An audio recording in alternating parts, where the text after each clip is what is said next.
लोकतंत्र का महापर्व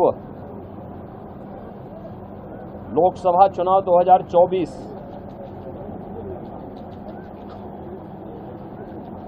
अंतिम चरण का चुनाव आज देश के 8 राज्यों के 57 सीटों पर हो रहा है, जिसमें उत्तर प्रदेश की 13 सीटों पर भी आज पूर्वी उत्तर प्रदेश में मतदान हो रहा है। पिछले 2.5 महीने से अधिक समय से जो देश के अंदर आम जन की आकांक्षाओं को पूरा करने के लिए जनता जनार्दन की जो अपेक्षा थी उसके अनुरूप विभिन्न राजनीतिक दलों ने जनता जनार्दन के सामने अपने अपने मुद्दे रखे, अपनी सरकारों के समय के कार्य और कारनामों को रखे। आज अंतिम चरण में 8 राज्यों के 57 सीटों पर मतदान हो रहा है। उत्तर प्रदेश की भी इन 13 सीटों पर जो हमारी पूर्वी उत्तर प्रदेश में महाराजगंज, गोरखपुर, कुशीनगर, देवरिया, सलेमपुर, बलिया, घोसी,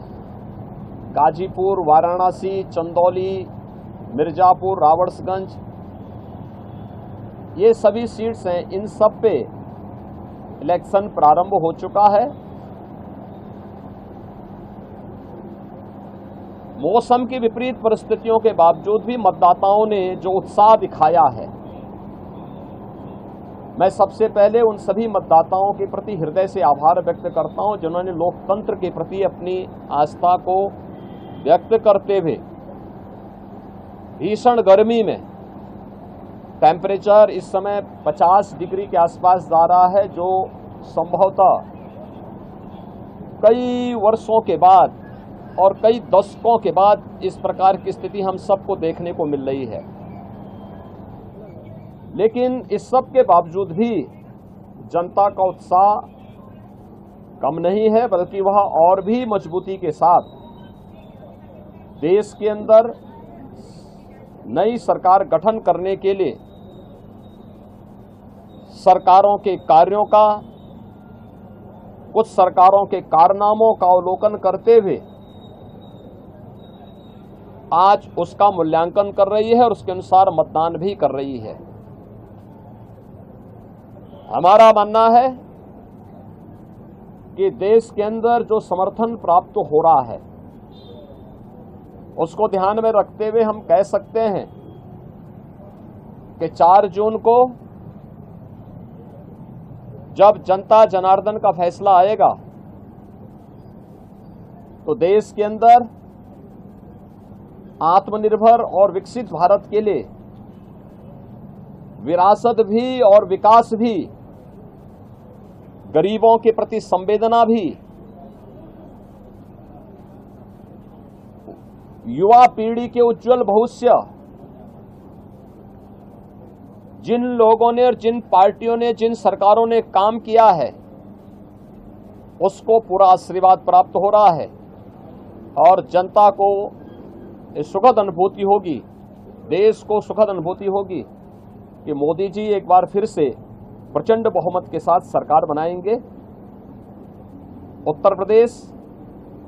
इसमें अपनी भूमिका का निर्वहन करेगा पूरी मजबूती के साथ। 10 वर्ष में बदलते हुए भारत को 7 वर्ष में डबल इंजन सरकार के द्वारा एक नए उत्तर प्रदेश का दर्शन कराया है, जिसमें सुरक्षा और विरासत के साथ साथ विकास के एक नए युग में उत्तर प्रदेश ने प्रवेश किया है। यह एक सुखद अनुभूति उत्तर प्रदेश वासियों के लिए, यहाँ के युवाओं के लिए, यहाँ के किसानों के लिए, यहाँ की बहनों और माताओं के लिए, बेटियों के लिए, व्यापारियों के लिए, समाज के प्रत्येक तबके के लिए सबका साथ और सबके विकास की भावना के साथ मोदी जी के नेतृत्व में जो कार्य हुआ है, मुझे लगता है कि जनता जनार्दन का वह आशीर्वाद मोदी जी को, भारतीय जनता पार्टी को पूरे देश के अंदर प्राप्त हुआ है, हो रहा है। और आज 7वें चरण में भी पूरे देश के अंदर जो उत्साह देखने को मिल रहा है। अभी प्रातःकाल मौसम बहुत सुहावना है। इस सुहावने मौसम का आनंद लेकर के मैं मतदाताओं से अपील करूंगा कि हमें अब जाति, मत और मजहब से ऊपर उठ करके अपने देश के उज्जवल भविष्य के लिए एक आत्मनिर्भर और विकसित भारत की जिस संकल्पना को मोदी जी ने आजादी के अमृत महोत्सव वर्ष में देशवासियों को दिया है, उसको साकार करने का समय आ गया है, जिससे भारत आज जो देश की सबसे बड़ी, दुनिया की सबसे बड़ी उभरती हुई अर्थव्यवस्था है, यह आगामी 3 वर्ष में दुनिया की तीसरी बड़ी अर्थव्यवस्था, 2047 तक भारत को दुनिया के विकसित देशों की श्रेणी में खड़ा करके हर एक नागरिक के जीवन में खुशहाली लाने के लिए कार्य किया जा सके। जनता जनार्दन का आशीर्वाद इस दृष्टि आज भारतीय जनता पार्टी को प्राप्त हो रहा है और हमें पूरा विश्वास है कि 4 जून को फिर एक बार मोदी सरकार प्रचंड बहुमत के साथ आकर के आत्मनिर्भर और विकसित भारत की संकल्पना को साकार करने का कार्य करेगी।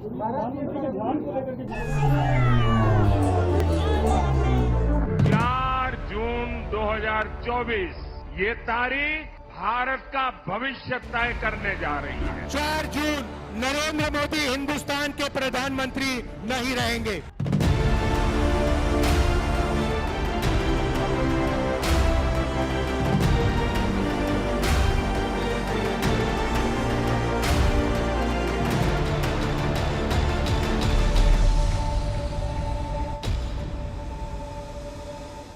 If you like this video, then like, share and subscribe to ET Now.